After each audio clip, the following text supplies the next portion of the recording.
Welcome to the Daughters of Wisdom podcast. I'm going to go ahead and take a few minutes to introduce ourselves so that you know who we are as we're going to be speaking to you today.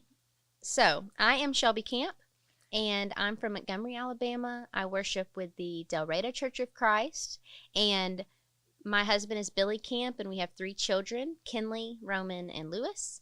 And I am a homeschooling mother, and I stay home with my 3 kids, and we enjoy hiking and being outside and that sort of thing. So, and now Mallory's going to introduce herself. Okay, I'm Mallory Baker, and we live in Wetumpka, Alabama. We worship with the Wetumpka Church of Christ. And my husband is Rob Baker, and he works at Apologetics Press, doing a lot of the graphic design. And he also is the youth minister at the Wetumpka Church of Christ there where we attend. And we have 4 children. Emma, our oldest, is married to Landon Spear, and they live in Statesville, North Carolina.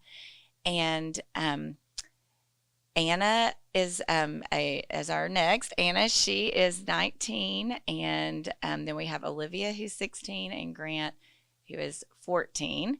And I'm a homeschool mom, and I just really enjoy, helping Rob with the youth group and doing the, family things and things with our church family. We also love outdoor activities, hiking, camping, that kind of thing. So I guess that's about it. I am Holly Smith, and we live in Montgomery, Alabama, but we attend the same congregation that Mallory is at Wetumpka Church of Christ. We have lived there for a year. And I am married to Derek Smith, and we have 2 children. We have a 17-year-old son named Harrison and a 15-year-old, well, almost 15-year-old, daughter named Darcy. And so we just love being together. We just like to do different things. We like to travel. And we just really like to just hang out, I guess. I mean, at this point, when you have teenagers, when everybody's home, it's like, oh, good, that's good, Yeah. And so one thing I love to do, I love to quilt. So anyway, it's great to be with you guys today. So, Okay, well, today we're going to be talking together about hospitality and just practically and biblical hospitality. So, I remember Paul, right, in Acts 28, when he was shipwrecked on the island of Malta. And the description here was so interesting. When he was shipwrecked, it says that the native people on the island showed us unusual kindness and welcomed us. And there was one person on the island that was even called out by name. And I think you say it, Publius, because he entertained them hospitably. That's what the scriptures say. Entertained them hospitably for 3 days. If someone visited my town or your town, would it have been mentioned by name? Would Wetumpka or Montgomery have been mentioned by name for showing unusual kindness and welcome? Or would your name be written for showing hospitality? Today we're going to talk about having company in our homes. Are you uncomfortable?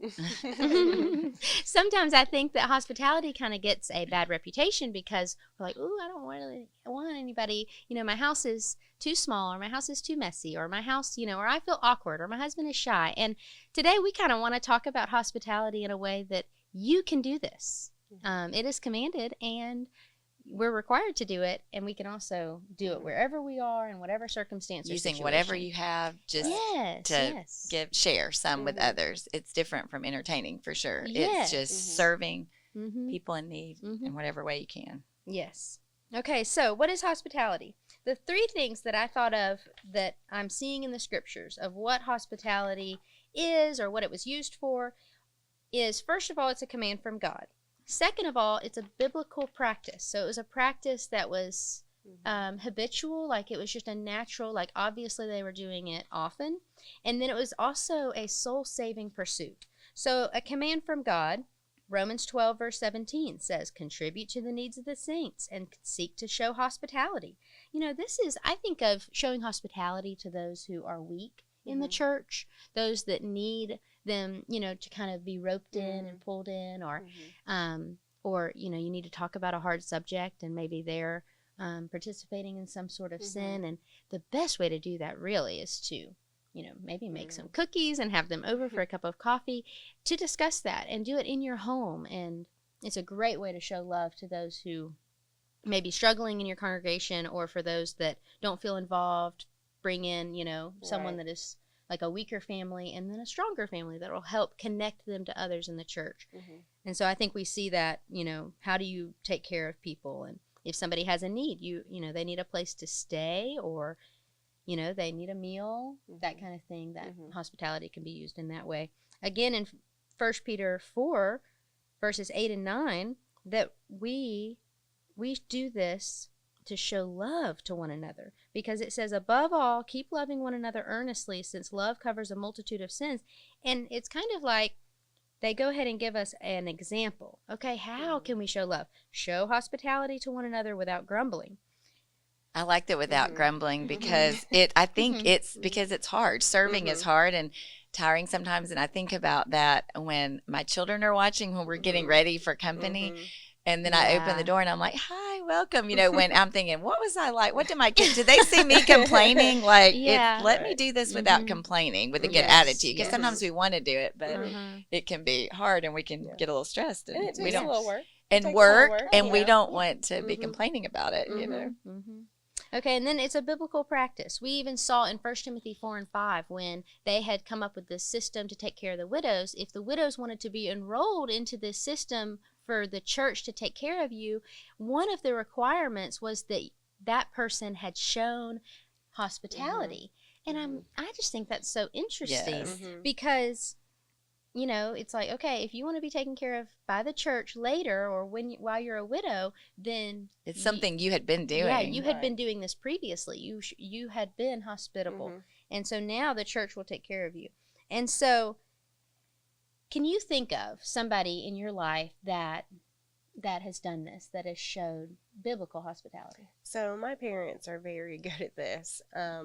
They have always been very good at this. As children, we were always having people into our home, whether it meant just people in the church, people that they were studying with that were non-members, and like when missionaries came, or you had a gospel meeting or anything like that, they were always having people into their home.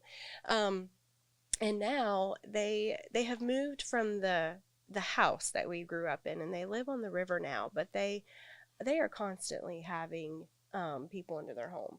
I was just there this past weekend, and they're like, well, we're having so and so to the house on Tuesday, and I got to figure out what I'm gonna make, and but they've also done a lot of evangelism that way. They so they live on the river, so they have a lot of people coming by in boats and such. And so for a time after they moved there, they did this for a long time, and I'm not sure if they are doing it consistently now this way anyway, but they had a sign up in their yard and said, come for dinner on Tuesday, we're going to have a Bible study. Yeah, and they had people show up. I mean, that's amazing. So it was like, that's it was really amazing. neat that they did that.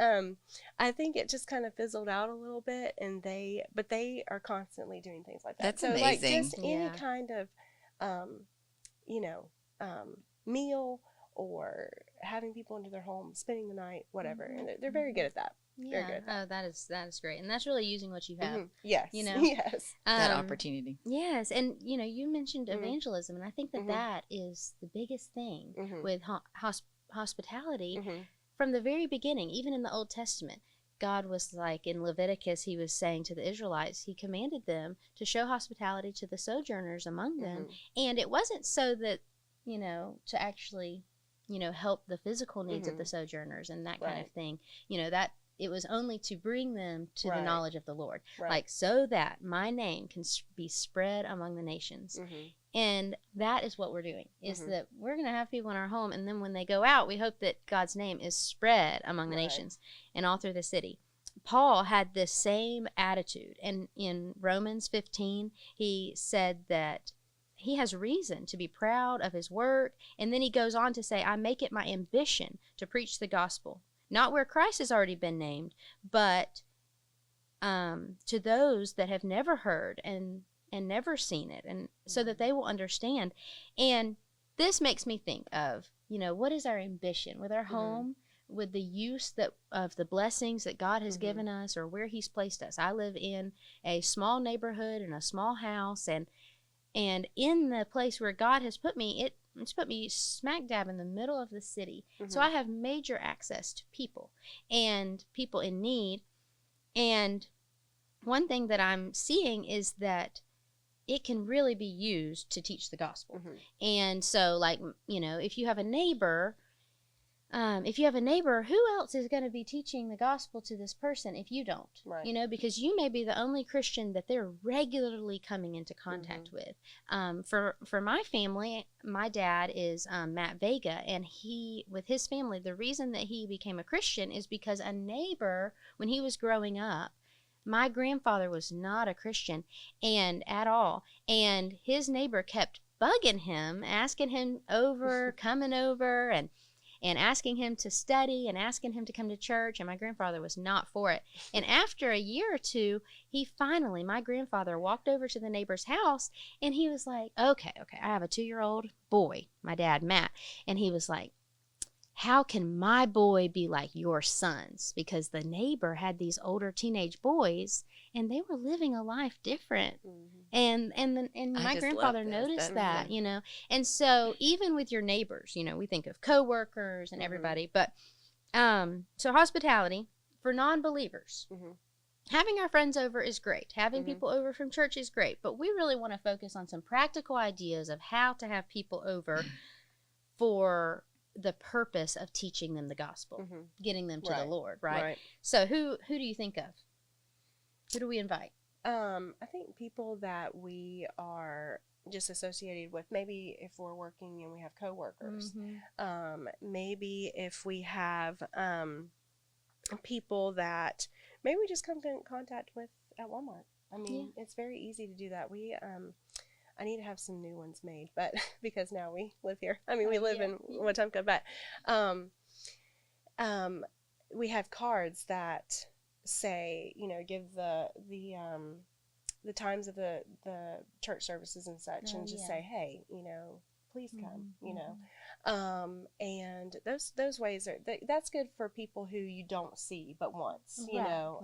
So and those types of things, but like people that maybe you're on the ball team of your children, right? So those are people you spend a lot of time with. You know, you're sitting in the stands yelling together, and you know you're always seeing them at practice and all those things. You know, times like that. And with those people, you may not want to invite them to the Sunday morning worship service at first, and so you just maybe have them over to your home first. Right, and I think sometimes people who are Christians, but maybe just that live their life on the fringe of the church, you know, who are a little bit weaker, not as involved. I think those people need to be, you know, brought in as well. Yeah. How do we do this? I think sometimes, like you said, it might be that your neighbor might be intimidated to come with you to the worship service, like what you said. So I think one thing I think that's good is if you plan an activity at your home, for, like, we do a pumpkin carving, you know, for the church, anybody that wants to come. It's just kind of a fun event in the fall. And we can invite neighbors or friends from the ball team or whatever to something like that, where it's very relaxed, and they can meet the, you know, other Christians and develop some relationships with the people there. I think things like that, maybe something like that, but just sometimes it's just inviting them over for, it could be a game night. It could be something that is just more, it's just building a relationship. So you could say, you know, not even on the big scale, you could just invite the family and say, hey, do you want to come have a game night and just eat chili or soup or whatever it might be, the season, or grill a hamburger or something. But just planning something that's easy, that could be fun, that's just a non-threatening situation, I think, because you really just, a lot of times you just need to build a relationship. I think would be a suggestion. I think too, we need to remember, you know, all three of us, we live in the same area, but we all have a different sphere of influence. You know, like, I see different people during the day than you see. You know, and you see different people than I see, and we see. And so I think that's very important, because just to remember that you might be the only Christian that person has in their Right. life or has contact, has been in contact that day. Mm-hmm. And I think it's just important to remember that we're not all talking to the same people, Right. Right. Yeah. on a normal basis. Anyway. And to plan these things really intentionally. Like think Mhm. of, okay, who do you want to have over? Mhm. And what is the personality of your family? Do some Mhm. things that help your family. Like if your husband is more introverted and more shy, Mhm. then have some things, like do it in a way where it will be more comfortable for him. Or if you're having an older couple over, then you would plan your dinner differently than if you invite people over from the ball team. Right. Or if you, that kind of thing. Or if you have a single person over, like a single, man that's a neighbor over, and you're going to have him over for dinner, it might help to invite a third party, and go ahead and be like, hey, we're going to have this neighbor over. And where it's not help, kind of as maybe yeah, awkward, make right? it more like a dinner party and very relaxed. This is not entertainment. This is evangelism.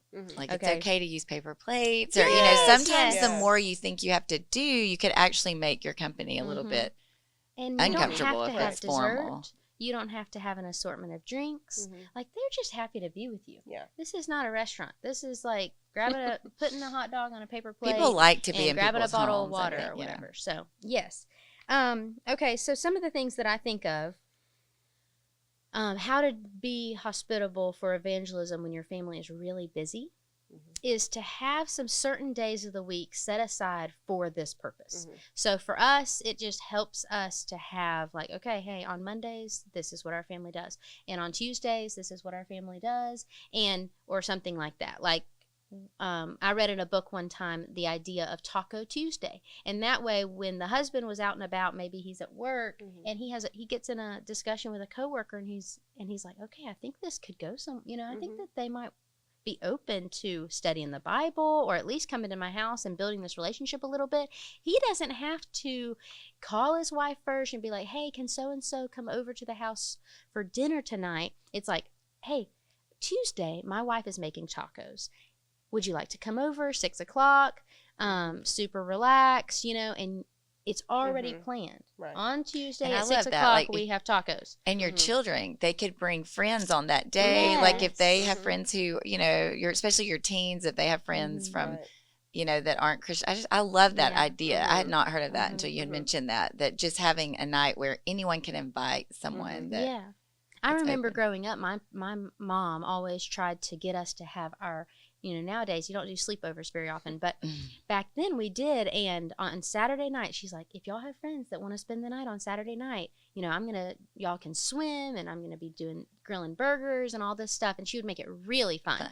And then the next day we're going to go to Bible class and worship. And then they kind of want to stick around all day because we have worship that night and a teen devo. And so planning, being really intentional, using what you have with this hospitality.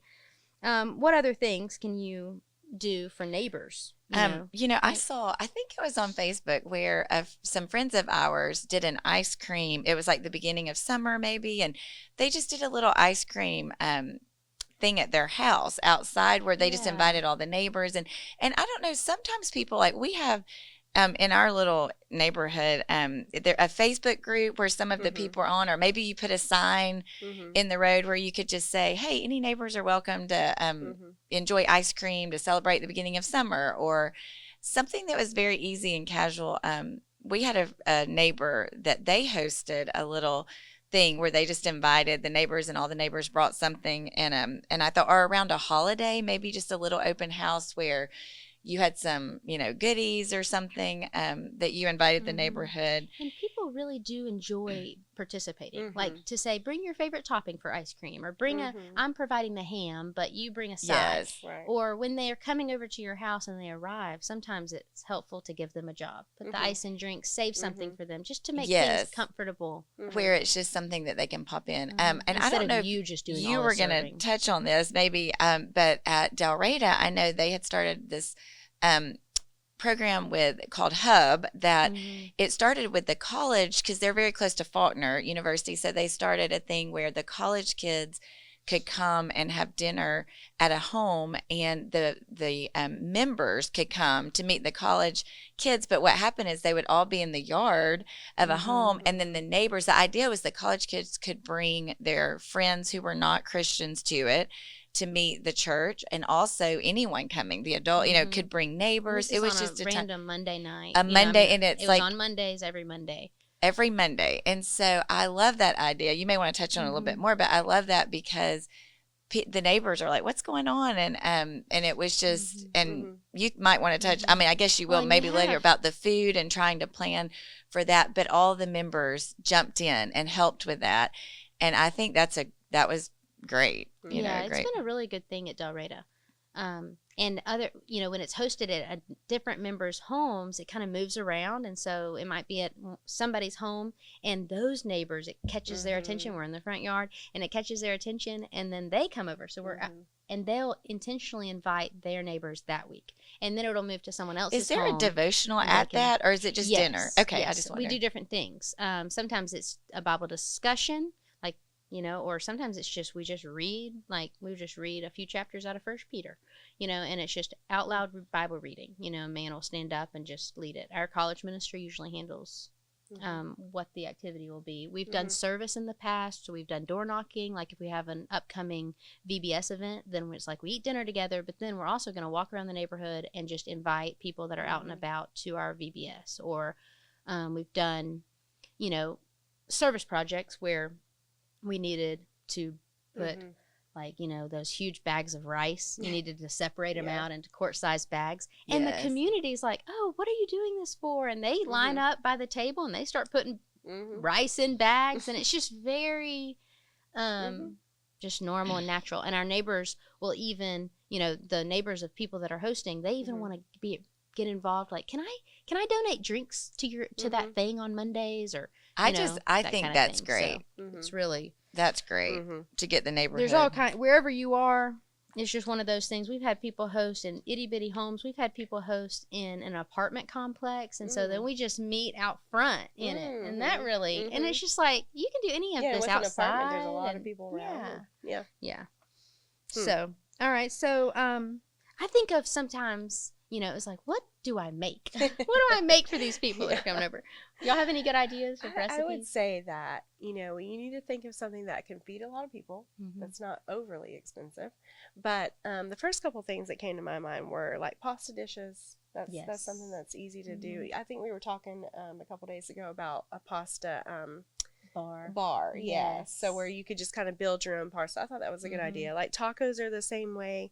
Maybe pulled pork sandwiches, hot dogs. We have this Italian beef, like where you get a big roast and you just season the meat a certain way.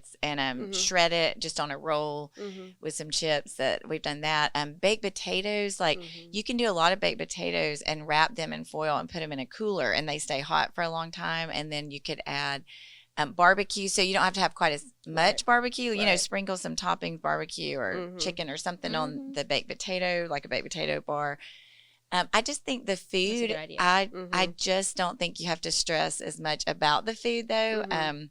I just think sometimes I had a situation where there's a young mom that had just found out their husband had cheated on her, and they were separated. It was a really sad situation. She had a newborn and a little boy, and we had babysat the little boy, and she came over that night, and I thought, I wish I had thought to cook dinner for her, because all we're doing, our families, we had a little leftover chili, and we were just going to do a chili dog. And I was kind of embarrassed to say, do you want a leftover chili dog?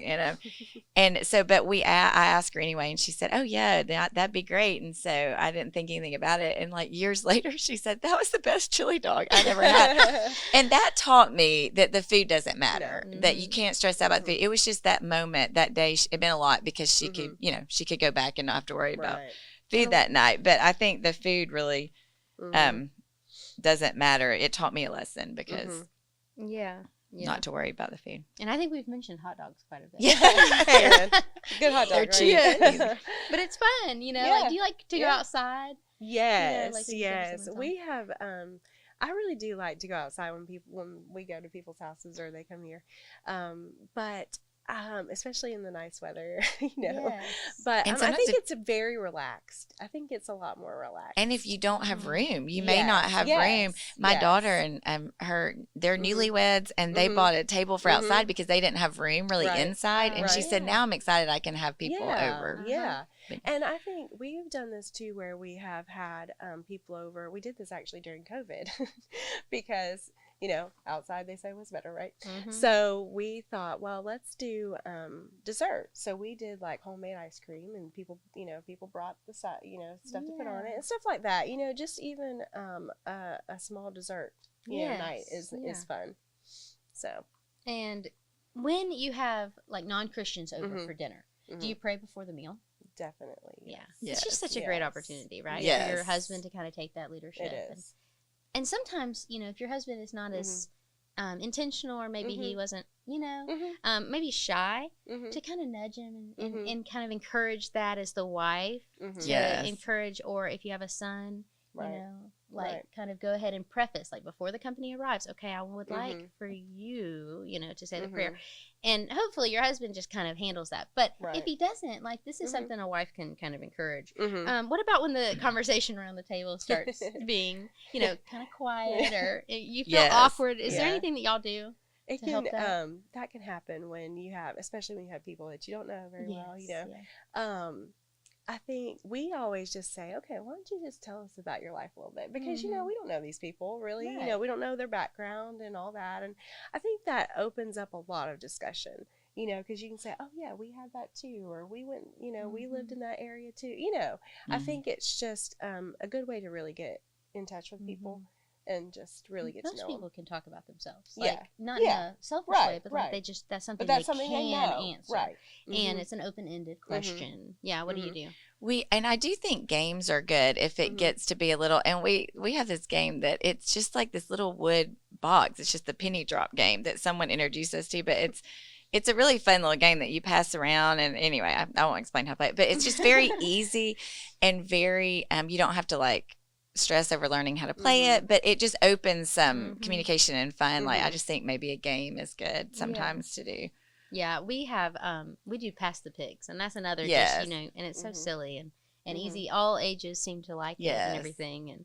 And my kids like to play, like if you have children a part of the table that you're trying to include in the conversation, we like to play something called Rose and Thorn. And so you'll share like the rose of your day, and it can be as simple as, you know, I got to eat ice cream, you know, after lunch, or, you know, or your thorn of the day, which is the negative thing. Oh, I got stuck at a red light today or something. Just something little, just something to bring about conversation. It kind of sometimes lets you in on what how they think and what you do. And I like that for if you have children. I think that's great to Yes. teach your kids how to.